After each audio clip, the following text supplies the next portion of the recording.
سرکار صابر پاک کو لے لیں، سرکار صابر پاک کو لے لیں کہ اپنا جنازہ آپ نے خود پڑھایا۔ کیا بولا تو نے؟ اپنا جنازہ آپ نے خود پڑھایا۔ یہ کیا بات کرتا ہے؟ اچھا، یہاں ذکر کے حوالے سے میں ایک اور چیز بھی بیان کر دوں۔ بخاری مسلم میں حدیث ہے کہ جب لوگ کہیں پر کسی ذکر کی مجلس میں جمع ہوتے ہیں نا، تو اللہ تبارک و تعالیٰ اپنے فرشتوں کو بھیجتا ہے اور وہ اس مجلس کو ڈھانپ لیتے ہیں اپنے پروں سے، اور آسمان تک ڈھانپ لیتے ہیں، اور آسمان سے سکینت ان پر نازل ہوتی ہے۔ یہ اکثر یہ حدیثیں شیئر کروائی جاتی ہیں صوفیاء کی طرف سے نا، اور وہ کہتے ہیں دیکھیں جی یہ جو ہم اللہ کی ضربیں لگا رہے ہیں یہ تو بخاری مسلم میں ہے۔ جناب بخاری مسلم میں تو ذکر کا آیا ہے، یہ ذکر اللہ آپ نے کہاں سے نکال لیا، اور آپ نے جو اپنی مجالس ہیں اس سے کیسے کمپیئر کی؟ بخاری مسلم سے ہی اس کی شرح بھی بیان کریں نا۔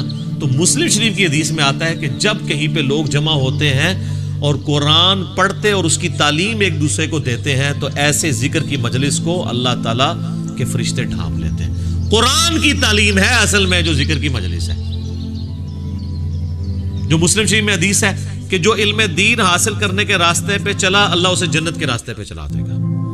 اسی تو میں کہتا ہوں جو درس قرآن سننے کے لیے یہاں پہ آتے ہیں وہ جنت کے راستے پہ آ رہے ہیں۔ تو یہ قرآن کی فضیلت ہے، یہ بابوں کے اذکار کی نہیں ہے۔ پھر وہ بڑی لمبی حدیث ہے بخاری مسلم میں کہ وہ فرشتے اللہ کے پاس جاتے ہیں، اللہ تعالیٰ کہتا ہے کہاں گئے تھے؟ تو کہتے ہیں ہم ایسی مجلس میں گئے تھے جہاں پہ لوگ تیرا ذکر کر رہے تھے۔ اللہ پوچھتا ہے، نبی علیہ السلام فرماتے ہیں حالانکہ اللہ کا جانتا ہوتا ہے پھر بھی پوچھتا ہے کہ وہ کیا کہتے تھے؟ یا اللہ وہ تیری جنت کا سوال کرتے تھے۔ بخاری مسلم کے الفاظ ہیں، اللہ تعالیٰ فرشتوں سے پوچھتا ہے کہ کیا انہوں نے میری جنت دیکھی ہے؟ کہتے ہیں نہیں اللہ۔ تو پھر بھی وہ مجھ سے جنت کا سوال کر رہے ہیں، یعنی بن دیکھے ان الذین یخشون ربهم بالغیب لہم مغفرۃ واجر کبیر۔ اور کیا کہتے تھے؟ یا اللہ وہ کہہ رہے تھے ہمیں دوزخ کے عذاب سے بچا لے۔ اللہ کہتا دوزخ دیکھی ہے؟ اگر دیکھ لیتے تو فرشتے کہتے ہیں اگر دیکھ لیتے تو اور تیرا پناہ تجھ سے پناہ طلب کرتے اس کے اگینسٹ، اور جنت اگر دیکھ لیتے تو اور زیادہ جنت کا سوال کرتے۔ تو اللہ تعالیٰ فرماتا ہے تم گواہ ہو جو میں نے سب کو بخش دیا۔ اللہ اکبر۔ تو فرشتے کہتے ہیں کہ یا اللہ ایک شخص ایسا بھی تھا جو وہاں سے صرف گزر رہا تھا، وہ اس کو اٹینڈ کرنے کے لیے وہاں نہیں بیٹھا تھا، اس علمی مجلس کو، ذکر کی مجلس کو، درس قرآن کو، بلکہ وہ تو صرف اس لیے تھا میں دیکھوں یہ کیا کر رہے ہیں، تو وہاں پہ بیٹھ گیا، تو اس کو بھی بخش دیا جائے۔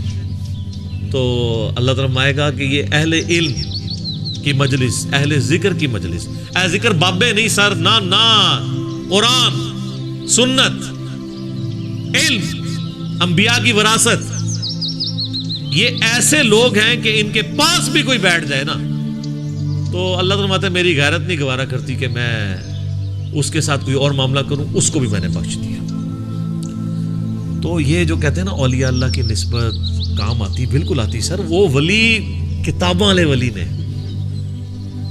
جڑے ولی یہ کہن تانوں کہ بھی رفع دین اس واسطے ہوندا سی کہ بت رکھ کے آندے سن، اور رفع دین کرنا مکھیاں مارنا ہے۔ جو ولی رفع الدین کا مذاق اڑائیں وہ شیطان کے ولی ہیں، ولی اللہ نہیں ہے، وہ تو دشمن ہوئے ہوئے ہیں جو اپنے بابوں کا دین آپ کو سکھا رہے ہیں، کتابوں کا نہیں۔ تو ہم تو صرف آپ سے ریکویسٹ کریں گے کہ مرنے سے پہلے اے مسلمان کر لے اس پہ غور، کتابوں کا خدا اور ہے، بابوں کا خدا اور۔